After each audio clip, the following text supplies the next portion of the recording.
Just recently, I made a video looking at some of the most interesting cut content from Fallout 76. If you guys missed it, I will have it linked in the eye or in the description. It is an interesting watch. There are a lot of very exciting plans for that game that never really got implemented. And as I was making that, going through some of the concept art, the files, it basically just inspired me to make a video similar to that one for Fallout 4. Although I feel like cut content videos, especially like some of the ones I've made in the past for Fallout 4, although very interesting, it's pretty cool to see what the game could have been, are also immensely disappointing because you can see what the game could have been and oftentimes that looks pretty cool, but ended up not getting implemented either for budgetary restrictions or they just decided to go in a different direction.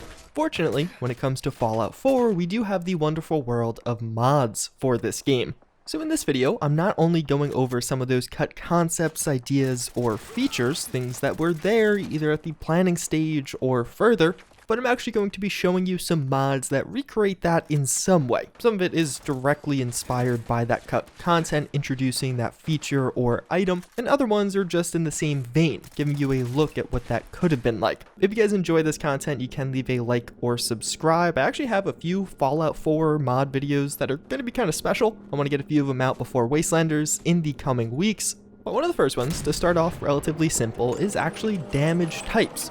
In Fallout 4 right now, there are a few different damage types, the two predominant ones being regular as well as energy damage. But initially, and even in the files of the game, it was pretty clear they were planning to carry over some of the aspects we saw from past Fallouts and introduce other damage types, specifically fire and cryo damage. In-game right now, cryo and fire damage just fall into the category of energy, but the damage type variation mod is going to bring these back, introduce that original concept or idea that was carried over from the past Fallout games into Fallout 4 back with all of the appropriate weapons. Now on them you will see a custom damage type depending on which it is doing, but even further this will also affect many of the armors or outfits you could find all throughout the game, even adding in things like special mods to make it particularly resistant against one damage type or another. Which does have the unique effect of sometimes you'll clearly be able to tell like yeah, that enemy has resistances to this, but when they don't, you'll be able to tell because your now cryo or flame weapon will be particularly effective. It really divides them from some of the other weapon categories and gives them new uses all throughout the game. In a totally separate vein actually, we have something that is similar but also open to interpretation. In the files of Fallout 4, there's a quest known as the Replacement. There's actually not much known about this quest outside of the fact that it has a quest icon, and we know it was triggered after the Battle of Bunker Hill as an Institute quest. So taking this all together and actually looking at the icon, the Replacement, many have assumed that this would actually involve our spouse coming back as a synth version. Naturally, the Institute created synth versions of other things, so seeing your spouse make an appearance as such isn't really all that shocking. Though no mod really adds this in directly, but I think one should because it's really cool, something that gets pretty close is synthetic love. This will add Nora in as a fully fledged companion into Fallout 4. She will be a synth and actually has a short quest where this revelation comes to light, but otherwise functions pretty similar to all of the other companions, featuring their own affinity with their own perks to go along with it and the dumb AI that every Fallout 4 companion seems to have. It's a relatively simple one, actually a fairly popular mod at this point, and it's one of those things that I think actually has a lot of room for expansion in the future, a full-fledged spouse Institute synth mod. But for now, this is the closest we have. But simplifying things even further, something else planned to get added to Fallout 4 was actually the Chinese assault rifle. This of course being one of the coolest, at least in my opinion, weapons of Fallout 3. This one's special as we actually have a model for this in game, and via console commands or even certain mods you could get this re-added. It's very rudimentary, you can see it was fairly early on in the process, but work had actually begun on this one. There's some other mods that will add textures to it, although still being kind of rough around the edges, or alternatively, we can look at Wasteland Melody's Chinese assault rifle mod. This is a fairly old mod at this point, but adds in a faithful recreation of the Chinese assault rifle, as well as a variety of different modifications you can make to it to just make it fit in better with Fallout 4's weapon mod system. And a great tandem mod is actually the Chinese assault rifle animations, which will give it better custom animations and make it feel a little bit more modern. All in all, it's a great weapon mod, a very lore-friendly one, and I do wonder why Bethesda never added this in. The default assault rifle just sucks. I think almost all of us can agree. The design of that one is boring and uninspired, and despite the Chinese assault rifle being in the files of both Fallout 4 and 76, neither game seems to have a full implementation yet, which is just odd. Although something else that was in the files of Fallout 4 but actually did get implemented into Fallout 76, or is getting implemented, is the compound bow. With Fallout 4's Far Harbor DLC, there was a variety of things cut from the game, but one such thing was actually textures and sound for a compound bow, and also some arrows to go along with it. Fortunately, for Fallout 4 right now, we actually have an incredible bow mod with the LString Fallout Bow, adding in 3 new bow types and 1 compound bow in particular. This is an amazing mod, one of my top 5 weapon mods overall, and adds in a variety of ammo types, which of course with a bow is basically an essential. And of course, we also just saw that with Fallout 76's Wastelanders DLC, we're getting not only a traditional bow, but a compound bow also.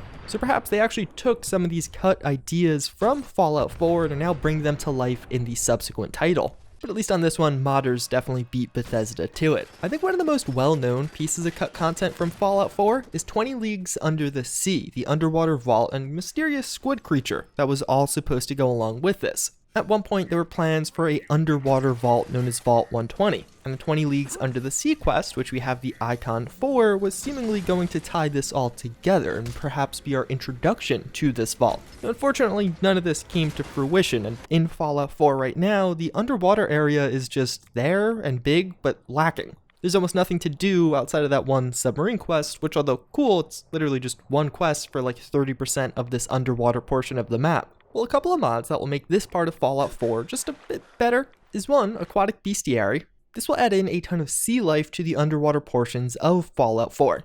This ranging from smaller miscellaneous fish to full-on squids or those mutant dolphins you see everywhere, and even some really small things like shrimp or crayfish. Many of these animals are huntable if you could actually get a shot on them from above ground. You can't fire underwater. And you have drops that you can cook and use for food. In fact, this is a great way to get a ton of meat very quickly. But a great tandem mod to this to simulate that vault feel is Ocean Bay. Relatively new mod just coming out late last year that will add in a massive underwater base into the game that will function as a workshop. This place is actually really cool. It mostly functions as just a blank slate. You can do whatever you want with this, whether that be sim settlements or just craft your own settlement here. But it has several cool features, like opening and closable windows, which when tied with that other mod will actually create a very beautiful ocean scene, or even little airlocks where you could drain the water before entering your base. It's not quite an underwater vault or a full-on quest line, but it's as close as we have right now, and I think together actually creates a pretty cool underwater experience. It at least gives you something to do down there. So one of the first ones in this video that's actually like a direct 1-to-1, 100% recreation is the Institute Centaurs. Centaurs of course appeared in some of the past Fallout games. They were horrifying, scary, and the Fallout 4 remake mod that with the Fallout 4 Capital Wasteland project just recently actually released their own take on Centaurs for Fallout 4, which originally appeared in some of the concept art as a planned NPC, but of course never got implemented. They created this new Centaur basically as a 1-to-1 recreation of this image, and I think it came out pretty well. In-game, they have their own custom sounds spawned with super mutants as they should, and are all around just another cool enemy to have in-game that fit in pretty well. There's not a lot of custom NPC mods for Fallout 4, and with this one being very lore-friendly, it definitely is a good addition. And these have some lore and background around the Institute creating them, although that's not necessarily how they would have appeared if Bethesda integrated them. But speaking of, something that had a ton in the way of cut content or just additional plans was the Institute. We of course talked earlier about Centaurs, but outside of that, it seems like Bethesda initially had a ton of plans in the way of additional armors, weapons, and just other things to make the Institute more interesting, which I feel like is one of their weak points. It's this incredibly interesting faction that happens to have one of the most boring armor weapon combos in the entire game. The InstitutePowerArmor is one of the big and easy ones. This is another one found in some of the concept art. It was seemingly going to just be a power armor associated with this faction, which actually makes a lot of sense for the faction. We do have a mod from M150 adding in a very faithful recreation of this. And a great tandem mod to that is actually by Polari, adding in an HD retexture of that power armor, just making it look a little bit better. As of late with Fallout 4 modding, power armor mods have definitely fallen out of favor. I think people just get tired of it. So separately, we also do have a regular armor. In the intro point of Fallout 4, it seems like the Institute was initially meant to have a different armor. In the existing builds of the game, they just used the traditional Institute Science outfit, but originally Bethesda had plans for something that almost looked like a more rudimentary or exploratory system of armor that would be different than the outfit we see in the present time in Fallout 4, almost like a Gen 1 versus Gen 2. Fortunately, the Cross IEX suit actually adds this in another very faithful recreation, including repopulating some of those initial Institute scientists and Kellogg, but only during the intro. Later on, all of those Institute scientists will still be wearing that same traditional armor. But this one's cool in its own right because it features a ton in the way of customization. You could have that faithful Institute variant or even some other ones. Definitely a pretty special mod overall. But then the one feature that I think Bethesda should have included, almost more so than any of these other Institute concepts, is the V3N rifle. This is planned to be a custom weapon for the Institute to use that would be unique. It would make the faction feel more special, not just a white laser rifle like we have right now.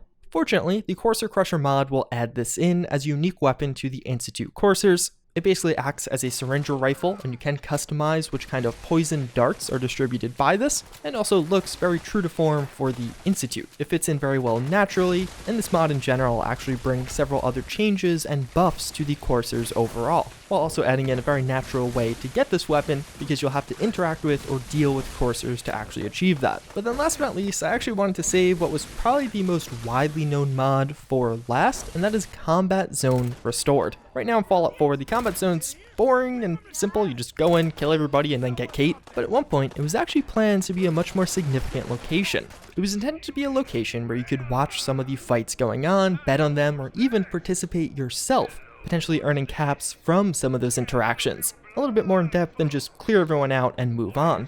Fortunately, Combat Zone Restored brings back nearly all of this functionality, making the combat zone overall a far more interesting location, and actually one you might find yourself going to several times across an entire playthrough, not just once and then never returning. But overall, those are 10 features or concepts that Bethesda intended to bring to Fallout 4, but were cut or just never added for one reason or another. It's interesting to see how with several of these, they may make their way into Fallout 76, or actually several are technically in the game files. Like the 20 Leagues Under the Sea and Vault 120 are actually in Fallout 76 right now. Considering there's no oceans and West Virginia isn't actually on the ocean, I don't think it'll get added as a major underwater vault, but otherwise, at least when it comes to Fallout 4, for many of these concepts and several others, we could rely on modders who have already implemented them in their own ways. Hopefully you guys found this video informative or entertaining. I'm going to have all of the mods I talked about linked down below, but with that, I do hope to see you all next time. Later.